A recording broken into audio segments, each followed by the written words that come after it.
pinapatulan, pati Caracruz pinapatulan. Saan ka ba naman nakakita niyan? Alam niyo ba yung mga vlogger, yung mga kasama namin mga vlogger, hindi walang pamasahe, hindi wala ngang pangkain pa. Di ba? Pero, makikita mo yung eagerness nila. Makikita mo yung dedication nila, yung devotion nila. Ano kayo? Biro mo, yung ginagawa nyo na yun, wala na sa hulog. Wala sa hulog. Mr. Chairman, congressman ka. Sasabihin mo pa, fake news kami.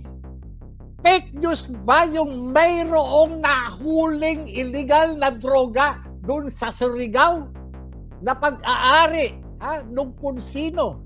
Baka po pwede mong i-discuss sa publiko kung kanino nakapangalan yung rehistro nung sasakyan, kung saan na-discover yung illegal na droga. Baka po pwede mong i-share sa amin. Baka po pwede mong share sa amin.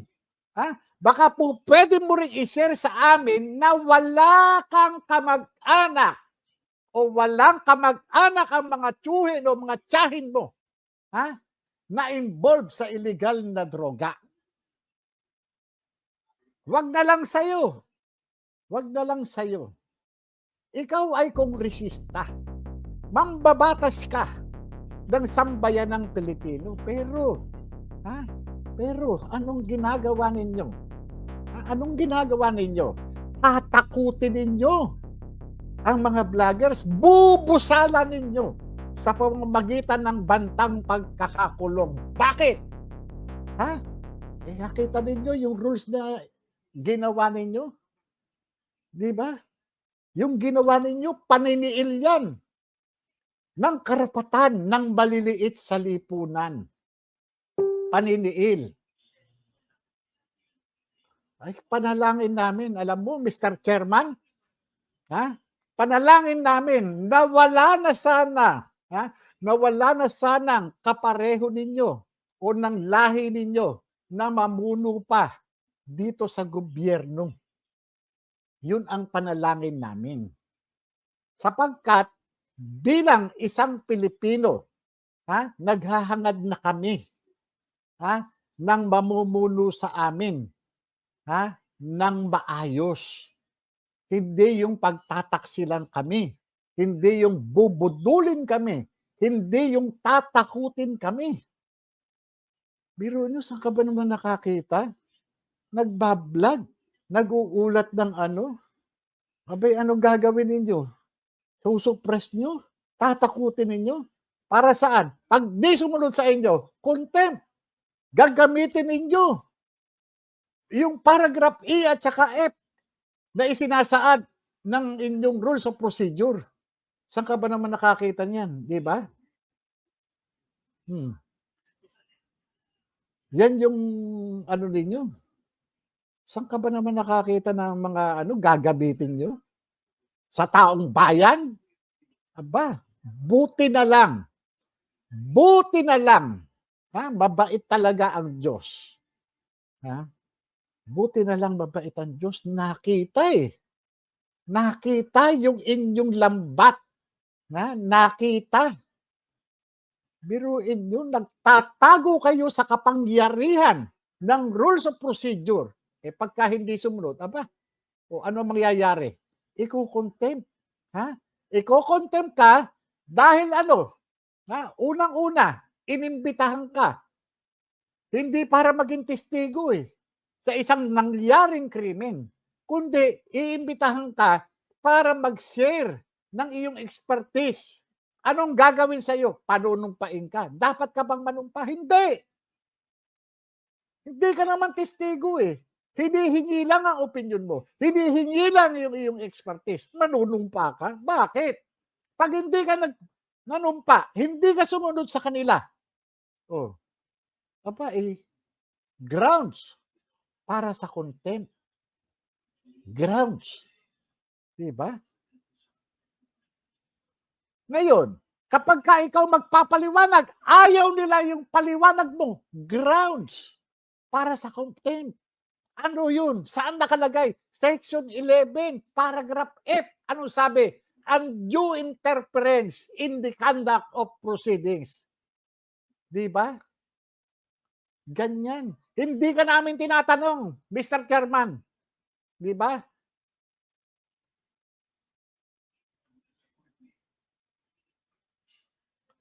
Mr. Chairman, may we remind the resource person na huwag siyang magsasalita hanggat hindi siya tinatanong.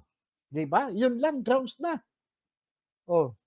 Pagka magsasalita ka nang hindi nila gusto, na ayaw nilang marinig, ayan na. Grounds na para i-contempt ka. Hindi ba? Mabuti na lang. Ha? Pero, ha? Talagang eto, aanuhin namin talaga yan. Diba? Haharapin namin kayo. Haharapin namin kayo. At talagang ito ay talagang pinaghandaan namin. Pinaghandaan namin. Sapagkat lahat ng pwede naming gamitin para sa inyong mga, ano to, tinatawag na to, hindi naman kabaliwan eh. Kumbaga sa ano eh, parang ano ito eh, no? Parang gano'n na nga. yan, yung mga ginagawa nyo na yan. Kaya biruin nyo, vloggers, patatawag nyo, samantala yung mga nagpapat session sa bahay. Yung mga input, biruin nyo, yung mga magnanakaw dyan sa Kongreso. Saan kukuha ng pera yung mga yung gumagastos ng kung ano-ano? Saan kukuha yan? Gusto nyo kaming patahimikin? Dahil nagsasabi kami ng totoo, nasasaktan kayo? Abay, naku, katarantaduhan ito. Katarantaduhan. Maliwanag na katarantaduhan. Tinatarantado ang mamamayang Pilipino.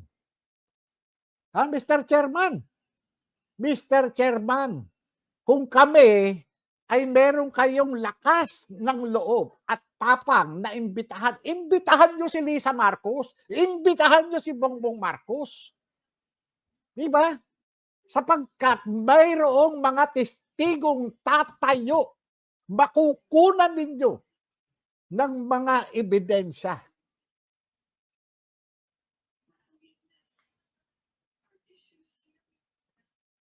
Yun ang gawin ninyo. Hindi yung namimili kayo ng ano ninyo. Saan ka ba naman nakakita niyan? Di ba? Kaya wag ganyan. Nagpapakita kayo na takot kayo. Takot kayo. Literal. Kami lang kaya nyo eh. Putyo-putyo lang kami. Di ba? Putyo-putyo lang. Sabi nga ni Kati Binag kagabi, parang natuyot na prunes.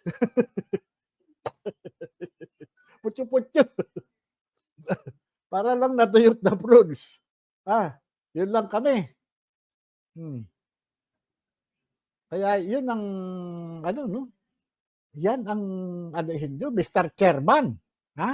Mr. Chairman, ipatawag mo iyang mga involved, sinasabing involved sa illegal na droga, sinasabing involved sa Pogo. Yan patawag mo, hindi yung paano-ano ka lang. Di ba? Kami patatawag mo, yan. Di ba? Ano ngayon, kung halimbawa, hindi kita siputin, o di namuti pa mata mo, di ba? Kung gawin ko sa iyo na hindi kita siputin, yung imbitasyon mo, di mamuti pa mata mo, pagpapatuloy lang na hindi ako natatakot sa iyo. Intindihan mo? Kasi nga, alam ko yung karapatan ko. Paano na? Di ba? Sabi ko sa'yo eh. Di ba? Sabi ko sa'yo eh.